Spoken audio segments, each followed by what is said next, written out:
What is a proof? A proof is a logical sequence of a statement that demonstrate the truth of a given proposition or theorem. Each step and the proof follows logically from the previous steps. Axioms are established results.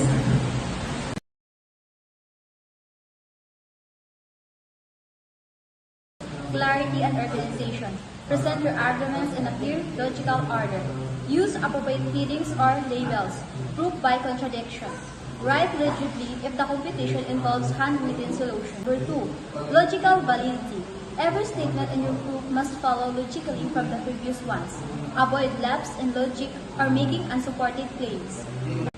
Number 3.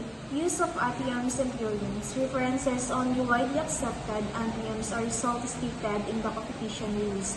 If you use theorems, state it clearly and ensure it's either well-known or previous proven. Number 4.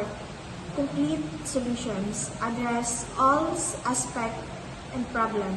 Provide a full explanation rather than assuming the reader will see the next step.